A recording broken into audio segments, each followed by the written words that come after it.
Bonjour à tous. Je vais vous parler un petit peu des élections, là, le 30 juin et le 7 juillet. Je prends la parole suite à l'emballement des médias, des artistes, des enseignants, de personnel de santé, de plein de monde qui, là, ils s'affolent. Attention, le mal qui arrive à nouveau, c'est Hitler qui débarque, on est en 1933, etc. Et mon intention, c'est de vous éclairer un peu, parce que je me rends compte à quel point c'est difficile pour beaucoup d'entre vous de se faire une vraie opinion et de chercher à être dans la vérité, dans l'honnêteté. Je ne vais pas vous donner un conseil de vote. Vous allez voter ce que vous voulez, à gauche, à droite, Macron, peu importe, mais en tout cas, essayez de le faire en connaissance de cause, en conscience de cause, le plus possible en tout cas. Donc je pense que tout ça c'est plus qu'exagéré, c'est totalement, on est Don Quichotte contre les moulins du vent. Là on est vraiment dans quelque chose de, je sais même pas, moi ça m'étonne à quel point ces gens sont soit fourbes et malhonnêtes, pour vous faire encore peur, attention, soit imbéciles, soit un peu les deux. Parce que moi, je ne vois pas du tout ce danger venir de là aujourd'hui. Moi, je ne vois pas du tout le danger du fascisme, du nazisme du côté. J'ai analysé leur programme, j'ai analysé le profil psychologique des cadres du RN, de Marine Le Pen elle-même, évidemment. Je regarde ces dernières années tout ce qu'ils font, y compris les purges que Marine Le Pen elle fait dans le bon sens du terme. Elle exclut tous ceux qui ont des propos racistes ou antisémites. Tandis que de l'autre côté, là, on est un peu plus inquiet, parce qu'à l'extrême gauche, on a des purges, mais dans l'autre sens. Donc, on exclut des gens qui sont plutôt un peu plus raisonnables, et puis on inclut dans le parti des antisémites et des extrémistes parmi des gens assez dangereux. Mais ça, on en relève un peu, parce que là maintenant on voit bien que même les macronistes, la plupart, ils se disent ni. Mais moi je dis la différence elle est énorme. Non, RN aujourd'hui c'est devenu un parti de gouvernement, un parti qui veut se comporter comme les républicains, qui d'ailleurs recule beaucoup sur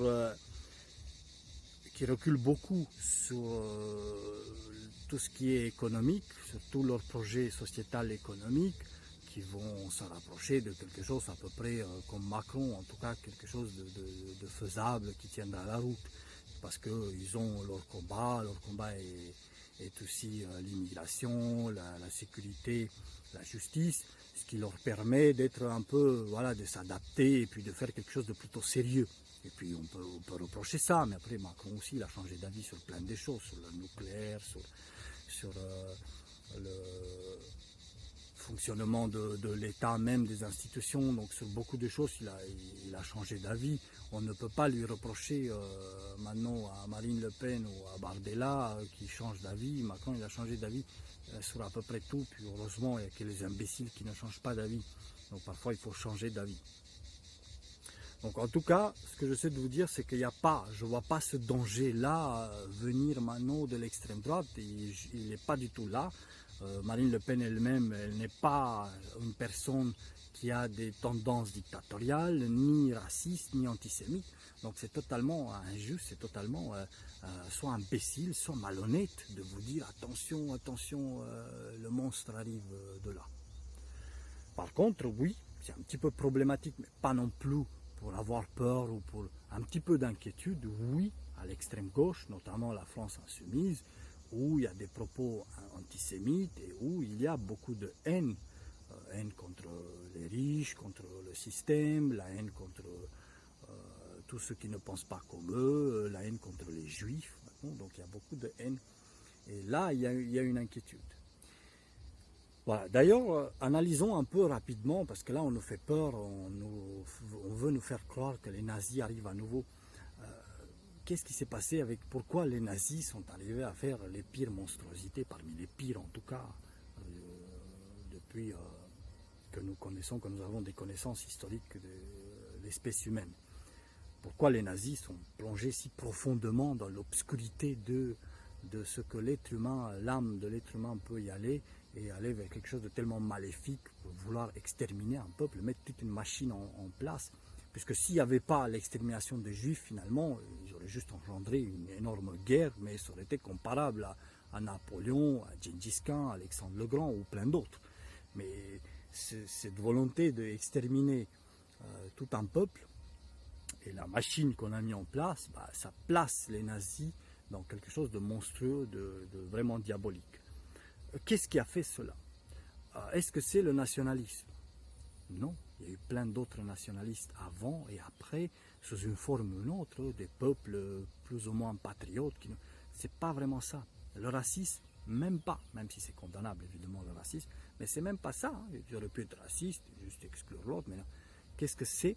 Donc si on fait une analyse, vraiment une analyse psychologique de Hitler lui-même et ensuite de tout ce qui l'a suivi, c'est quoi? C'est la haine. D'ailleurs, c'est la haine, l'amour, la colère, la peur, c'est ces sentiments forts qui engendrent des événements vraiment parmi les plus puissants. Donc là, pour le coup, on ne va pas rentrer dans les détails, mais la haine, c'était le facteur, c'était l'élément central qui a mené Hitler lui-même et les nazis à faire ce qu'ils ont fait. La haine aussi contre le traité de Versailles, la haine contre le système, contre la place que l'Allemagne a reçue de tous les autres des vainqueurs, et la haine bien sûr contre les Juifs, qui était peut-être au cœur d'Hitler une des plus profondes, puis il a rejeté un peu tout, il a trouvé le bouc émissaire, les Juifs étaient le bouc émissaire, il avait beaucoup de haine contre eux, et puis voilà ce que ça a donné. Donc c'est là où il y a beaucoup de haine qu'on peut s'inquiéter. Aujourd'hui, la haine, je la retrouve à gauche. Il y a de la haine de nouveau contre les Juifs. Il y a de la haine contre les riches, contre le système, contre ceux qui ne pensent pas comme eux. Il y a beaucoup de haine. C'est inquiétant, mais on n'est pas encore dans des proportions, mais c'est beaucoup plus divisé. Et au sein même de la France insoumise, on peut dire que tout le monde n'est pas d'accord. Et je ne pense même pas que les cadres comme Mathilde Panot ou Mélenchon, qui sont eux-mêmes vraiment antisémites. Ils alimentent ça parce que, par l'électoralisme, pour faire plaisir à un électorat de gauche, à un électorat islamiste et même à un électorat musulman. Mais je ne pense pas qu'ils sont vraiment, vraiment antisémites. Et puis, par contre, ils ont pas mal la haine contre le système, un peu la haine aussi contre les riches. Et ça rejoint les autres mouvements de gauche. Donc il y a beaucoup de haine, même si elle est beaucoup plus acceptée par la société. Donc acceptée de nos jours, cette haine qui vient de gauche, puisque c'est le pauvre qui se révolte pour avoir de quoi manger, etc. Donc on considère toujours, puis on n'a pas connu ici dans l'Occident les horreurs du communisme. Dans l'Europe de l'Est et dans l'Asie, dans d'autres endroits du monde, ils ont connu. Ici, on ne les a pas connus, donc du coup, on est un peu plus, beaucoup plus tolérant, beaucoup plus même qu'avec la moindre chose qui vient de la droite. D'ailleurs, vous voyez, il y a une lettre de quelqu'un d'extrême droite qui est condamnable, évidemment, un petit peu raciste envers quelqu'un, tout de suite, tout le monde en parle. Alors, vous en avez des milliers, des lettres et de menaces de la part des individus d'extrême gauche envers d'autres journalistes, ou envers d'autres personnes, des viols même, une fillette qui s'est fait violer. Voilà, on essaie vite fait, il faut quand même le dire, mais il passe vite fait sur autre chose. Donc les médias, majoritairement dominés par l'idéologie de gauche, donc ils ne veulent pas, ils font la différence donc, entre la haine de gauche et la haine de droite. Alors que quantitativement et en puissance, donc la haine de droite, du côté de droite, il y a beaucoup de volonté de sécurité, de justice, de détermination, mais il n'y a quasiment pas de haine. Je peux vous le dire en toute sincérité, moi je les ai analysés réellement, les cadres de RN, ils n'ont pas la haine.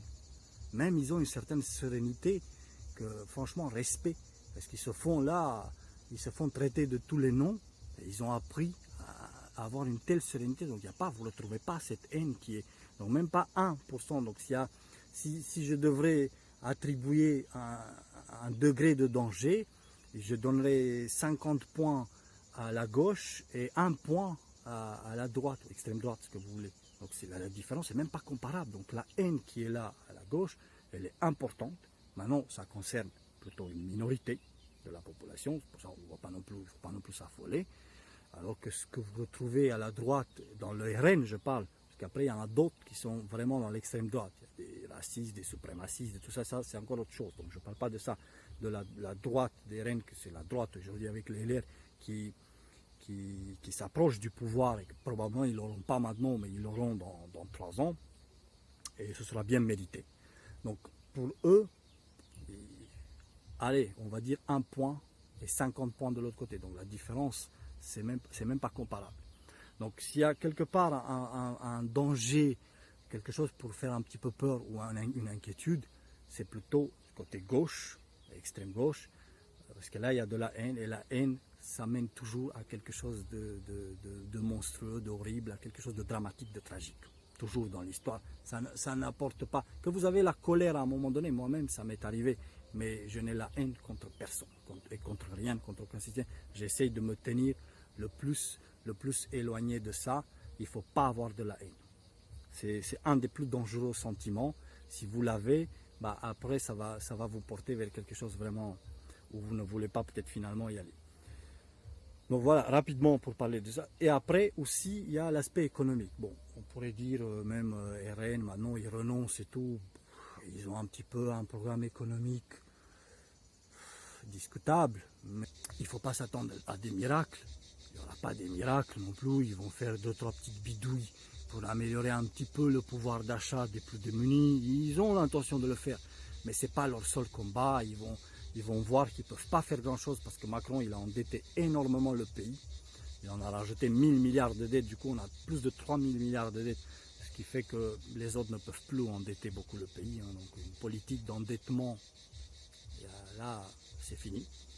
Macron, il a mis fin à ça. Maintenant, il faut une politique de rigueur budgétaire, une politique de relance économique. Voilà, espérons que plus tard, ils auront un projet économique encore mieux que ça, que le RN, ou ceux qui iront là. Par contre, à gauche, bah, c'est un peu inquiétant parce qu'il n'y a rien pour produire plus. C'est juste, soi-disant, on va prendre aux riches, on va donner aux pauvres. Mais les riches, ils s'en vont en 3 clics. Ils vont dégager leurs fonds et après leurs activités aussi, la plupart, ils s'en iront. Et après, si on remet le SMIC à 1600 et du coup, et plus de réforme de retraite et tout, bah, c'est difficile économiquement. Il y a beaucoup d'entreprises qui vont fermer. Il y a des centaines de milliers d'entreprises qui ne pourront pas faire, qui ne pourraient pas continuer.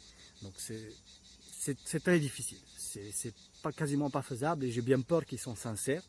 Ils ont l'intention de faire ce qu'ils disent. Ça leur tient à cœur, ce projet sociétal. D'ailleurs, c'est la seule chose. La justice sociale, c'est pratiquement leur seul combat. Alors, ils voudront le faire, mais ça ne passera pas. Ça va être extrêmement compliqué, extrêmement difficile pour faire même ne serait-ce que 10% de ce qui se fait faire.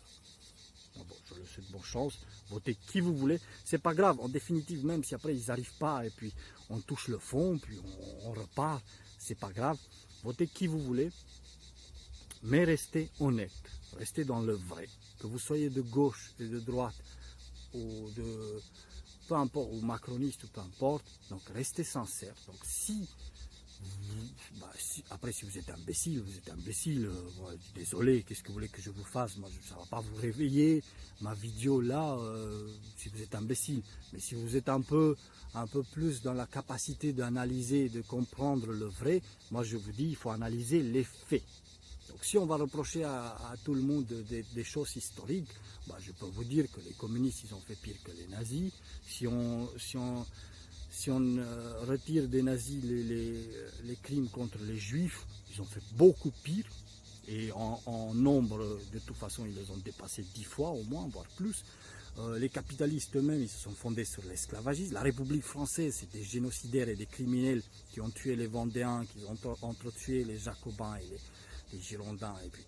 Et puis partout c'est pareil, voire pire, c'est pas beaucoup mieux.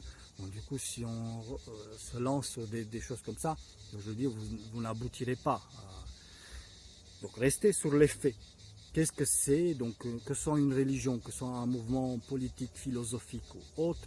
Donc si vous voulez le comprendre, faites l'analyse du leader principal, si on a un, de tous les autres, de ceux qui forment les cadres, et puis du programme, et puis regarder un peu sur quelques années quelle est la dynamique.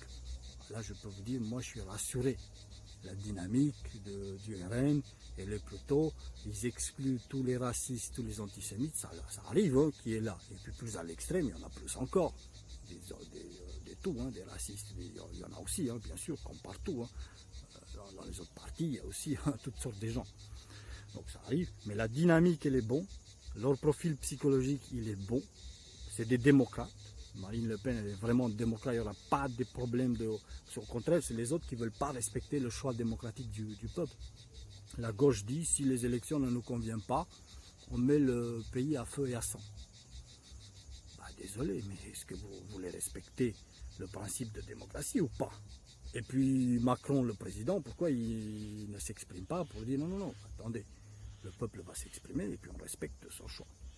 Voilà, bref, en tout cas, tout ça pour vous dire qu'on a tous un devoir, tous ceux qui réfléchissent un peu plus et qui ne sont pas juste là comme des moutons et qu'ils entendent et puis ah bah oui, du coup il faut avoir peur parce qu'il nous a dit que le loup arrive de là et les monstres arrivent de là. Donc tout ce qui est un peu de jugeote, on a un devoir de vérité. Et c'est pour ça que j'ai pris la parole, ça fait longtemps que je ne me suis pas exprimé sur aucun sujet d'ailleurs, c'est pour ça que je prends la parole là pour aider un peu ceux qui le souhaitent.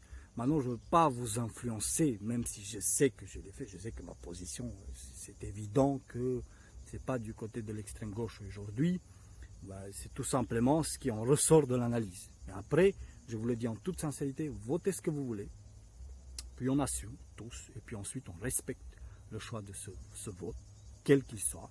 Et puis ça va être peut-être difficile hein, les années qui viennent, et puis peut-être il n'y aura pas tout de suite un gouvernement parce qu'il n'y a pas de majorité absolue pour personne, puis peut-être il y aura un petit bidouillage technique, puis Macron peut-être après il va dissoudre à nouveau, ou il va être obligé de démissionner, peu importe, il va être des périodes difficiles, mais en tout cas, essayons de construire quelque chose de manière intelligente et en se respectant les uns les autres. En se regardant dans les yeux, peu importe, vous êtes extrême gauche, extrême droite, ou je ne sais pas quel extrême, ou extrême centre, peu importe. Donc on se respecte, on respecte la décision du peuple, c'est le principe démocratique, et puis on cherche à dire la vérité. On cherche à être honnête et à rester sur du vrai et à critiquer sur du vrai. Il y a de quoi critiquer tout le monde hein, sur du vrai.